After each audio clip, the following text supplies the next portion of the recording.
प्रणाम।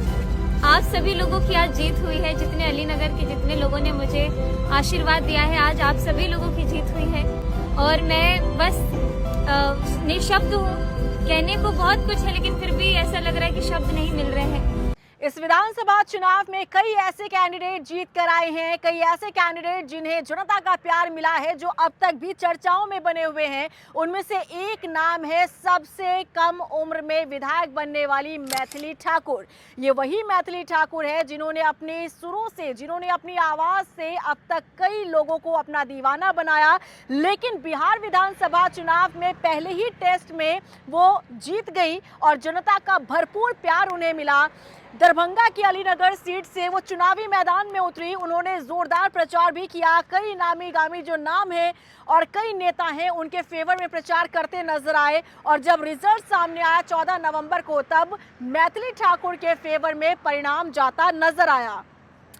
अब क्योंकि मैथिली ठाकुर जीत चुकी हैं, हर तरफ उनकी चर्चा हो रही है, क्योंकि बेहद कम उम्र में वो विधायक बन चुकी हैं, विधानसभा वो पहुंच चुकी हैं।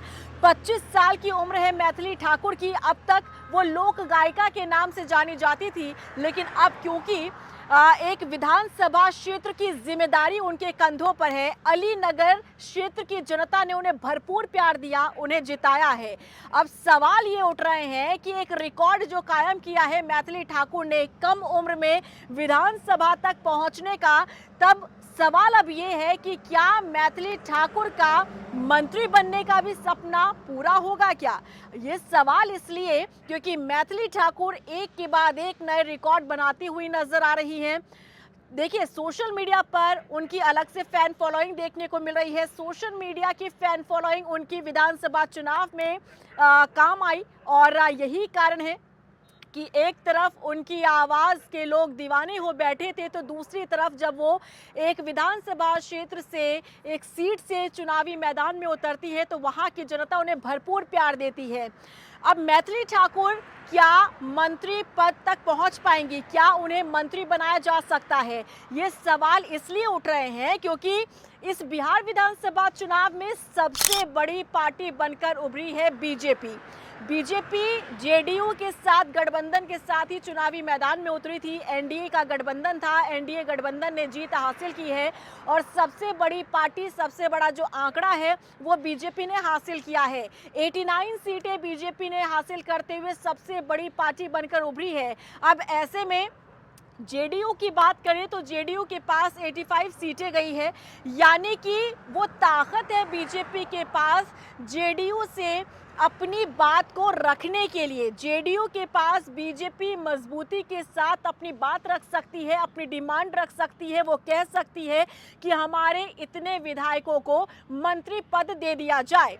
क्योंकि ये इसलिए कहा जा रहा है क्योंकि आप इस सियासत को समझिएगा। देखिए, बिहार का मुख्यमंत्री कौन होगा, ये अब माना ये जा रहा है कि फिर से नीतीश कुमार को रिपीट किया जाएगा, क्योंकि बीजेपी अपनी डिमांड इस तरह से भी रख सकती है। बीजेपी मांग कर सकती है क्योंकि हम सबसे बड़ी पार्टी बनकर उभरे हैं इस चुनाव में, तो हमारी पार्टी से ही कोई चेहरा मुख्यमंत्री का होना चाहिए। लेकिन बीजेपी के जो कदम है यहाँ इस तरफ इसलिए बंधे हुए नजर आ रहे हैं क्योंकि केंद्र में नीतीश की पार्टी ने ही फेवर किया है, अपना समर्थन दिया है।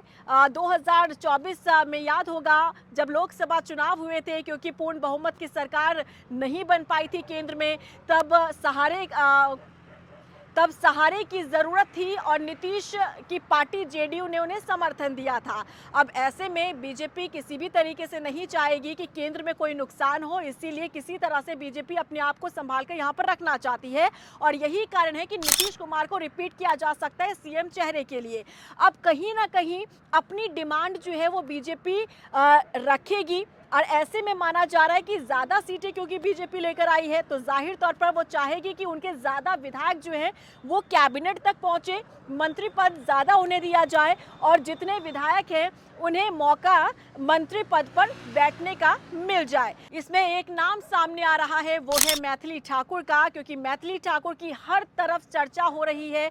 मैथिली ठाकुर की अपनी फैन फॉलोइंग है, मैथिली ठाकुर को लोग पसंद करते हैं, उनकी आवाज़ को पसंद करते हैं, उनके काम को पसंद पसंद करते हैं, उनके दिनचर्या को पसंद करते हैं। और अब क्योंकि दरभंगा की अलीनगर सीट से वो जीत चुकी हैं, विधायक बन चुकी हैं, अब ऐसे में माना जा रहा है कि मंत्री की जो कुर्सी है वो भी हो सकता है कि मैथिली ठाकुर को दे दी जाए।